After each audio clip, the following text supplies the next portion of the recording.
Big East had some injuries, which really derailed them. Tossing the tap, controlled by the Bulldogs. What should we pay attention to early on? Well, three-point shooting and getting to the free throw line has been the key component for Butler.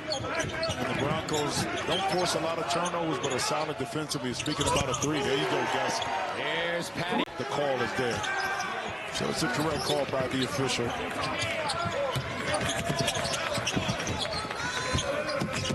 Bizjack backs it up. Running by Cardenas. 10 to shoot. McCaffery, deep J. Pure. Patty Mack.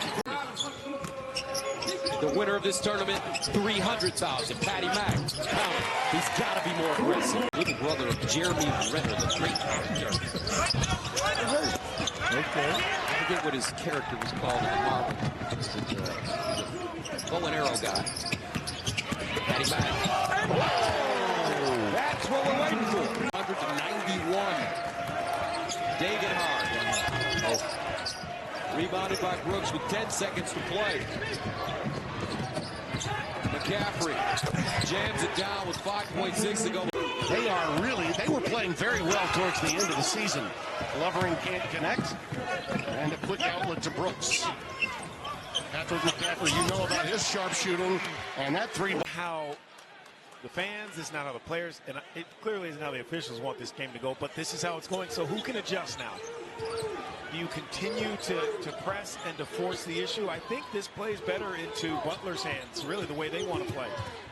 Already 4 total fouls, just over 2 minutes in, and McCaffery ties the game.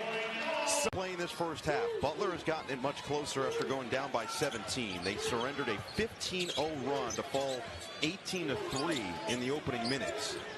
They found a little bit more of a rhythm with Telfort playing through 2 fouls. McCaffery deep one, nothing but the bottom. Butler, no real hurry. Brooks off the screen, leaves it. Swing it. McCaffery laces the triple.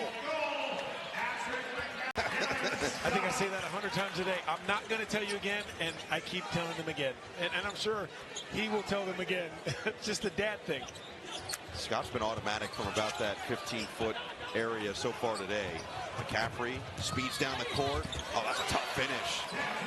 Place what his presence has done for a program that is so starved, that hasn't won this event in 25 years. He has shown why St. John's matters after a period of time where it truly fell off the map, to the tune of, who, as someone said to me last week, who is going on the Tonight Show to talk solely college basketball? That's Rick Pitino, that's St. John's. That's the impact of that. Patrick McCaffery, he'll step into a deep one. That's short. Rebound for King. McCaffery puts his head down and he'll slam. Here, pretty much get a 2-for-1 if you're Butler and drain it down. So that is going to be a quick trigger for McCaffery, and he hits. Based on what he did in the first half of just contesting those long threes. Another turnover for Pierre. McCaffery looking to run. In transition, coast to coast for 2. Here is Brooks off the screen. He'll fire again. Just can't hit one. Oh, the follow goes! Patrick. Jamil Telfort. Well, Butler's transition defense is going to be tested. I didn't think their transition defense in Indianapolis was good enough in the first matchup. A matchup won by Creighton 80-76. Last time Butler was in this building, they beat the Jays. Yes. They can score. There's no doubt about that. It was a big concern for Greg McDermott. Here's Patrick McCaffery going to work, and he hits his first 3, jumping to run the floor. No, and isn't it amazing? He doesn't look like he's that fast, but he's beating people down the floor, whether it's for early post-ups or lobs at the rim. He can really run at 7'1". Here's McCaffery driving inside on Kalkbrenner first, goes to Texic, and just changes the trajectory of Ryan Kalkbrenner's career. Here's McCaffery, a little bobble, but he's able to secure. And McCaffery, good anticipation, gets the steal. Patrick McCaffery on the run to the rim for 2. Really good sack drill that you saw from Stephen Ashworth. An offensive player coming at him, they work on staying vertical. You're able to miss a layup, and then you're off to the races. But that is perfect application of a daily drill for Creighton in a game. McCaffery will launch the 3, and he'll hit. In this one, boy, was that a powerful powerful move. Multiple pivots, multiple fakes. Kept that pivot foot planted down. It was really good from Ryan Kalkbrenner. McCaffery crossing over, got free from the freshman, and he hits the three. The game on Saturday against Creighton was an absolute clinic. And Greg McDermott even said it after the game. There's not too many times you see Creighton get blown out like Xavier did to them on Saturday. Yeah, they played like a team that had a lot. And here's McCaffery have not lost since February the 9th at Villanova. Huge loss by Villanova last night against Georgetown. That opened the door for Xavier to try to lock up a bottom tonight. A team that has not come back from a halftime deficit all year. They're 0 for 10. They got it inside. They thought they had Freemantle in good position. McCaffery left alone in the corner. He's 3 for 3. Dixon now working on screen. No help coming. Got the job done. He went straight up defensively, just as you're taught. Brooks end to end. McCaffery, a catch and shoot guy. Nylon. And I know that Will in Eric Dixon because he can get you points in so many ways. And he's just, it doesn't matter who you put on him. A big guy, he's going to go by him. A small guy, he's going to put him down in the post. Obi King, a little too much dribbling there. Gets caught in the corner. Perkins all over him. He gives it up to McCaffery. Outside Telford. Back to McCaffery on the wing. Oh, yeah. It was only a matter of time. Back to some college hoops. We know right now St. John's is playing better than anybody in the Big East. Who's the best team in the Big Ten is my question. I mean, right? Good luck with that one. From week to week, we don't know. Man. Right? I think Illinois was given a coronation probably 2 weeks ago, and then they hit the skids. Yeah. It's hard to figure out. Obviously, Michigan State, Maryland looked. Absolutely. And, it's. And McCaffery stays hot. Yeah. But R.J. Lewis here, not getting enough respect from the three-point line right now. Inside for 2.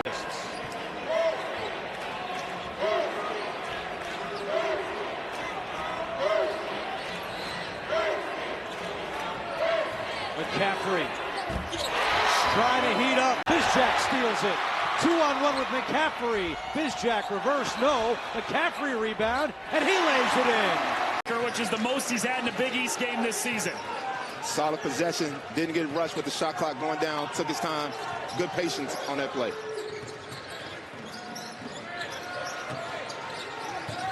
McCaffery's been quiet tonight for Butler. Gets into the lane. What a finish with the left hand. The game is give the team, the Paul, only one opportunity to score. Butler's been so good on the glass in the last 9 games when things started turning around for them. Plus 52 over the last 9 games rebounding margin. That's a good dig by blocker. Make Telford pick up the ball. McCaffery, who's been quiet so. And Coach Cooley's doing a fabulous job of changing up his defense, giving Butler different looks, being undersized. Right now, you have the 1-3-1 zone. Telford against Fielder. Across the way to McCaffery. He doesn't have a bucket. Now he does. 77% from the floor in the last 6 games. Joseph misfires.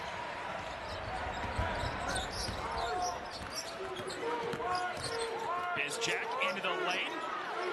Kicks out.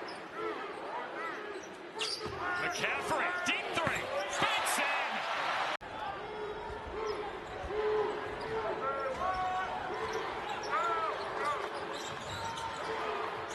McCaffery off the flare screen. Gets into the lane. Finger roll finish. Bodying up against McCaffery. Floyd catch and shoot. In and out. Landon Moore the rebound for Butler. McCaffery way deep. Oh, yeah!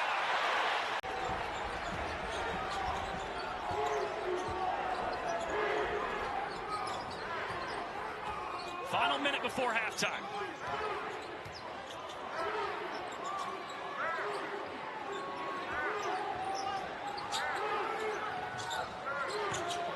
Moore gets into the paint. Kick. McCaffery from the corner. His third 3 of the first.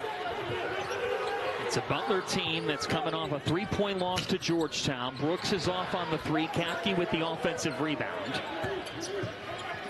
A kick out to Patrick McCaffery from the corner.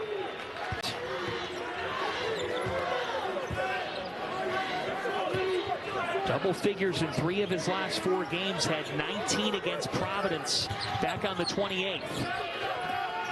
McCaffery again. Patrick McCaffery's comes up with it. Up ahead to Coleman. End to end, Isaiah Coleman. Khaki with another board. Isaiah Coleman, though, that's just one step closer to his next make, the way he approaches it. Patrick McCaffery's on fire. What a start on the road. Bizjack now comes up with it. Patrick McCaffery There's a with timeout. There's a authority. timeout. Got to be send the guy to the foul line to sub for the foul shooter and the kid that misses the second shot on purpose and then looks at you and goes, no. I didn't get a good grip. Yes, you did. You didn't want to come out. And he came back with nothing. No celebration. Get on to the next play. Kick out McCaffery. He needed that one. Little bit of a slump. Guard to take you home. Bizjack, floater, too strong, got his own miss. Kick out, McCaffery, reload, got it!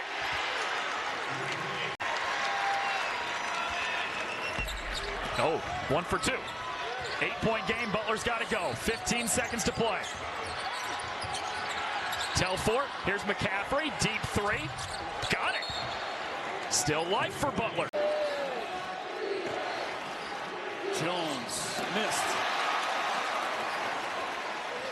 It's the second miss of the game for Marquette. Yeah, when you're playing against a really good defensive team like Marquette, it's going to be important for Butler to look for early looks in transition as well. Parham on the floor. Here's Joplin for 3. Can't get a good box out by McCaffery. Butler doing a really nice job here early, taking away their actions by switching it, and that's why Marquette can't get any dribble penetration to the lane here so far.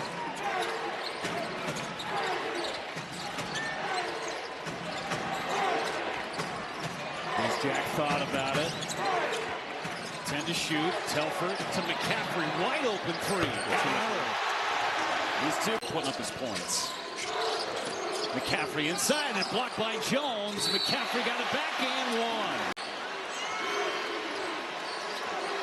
1. 20 for Stevie Mitchell. Remember, had a career high 21 last time out.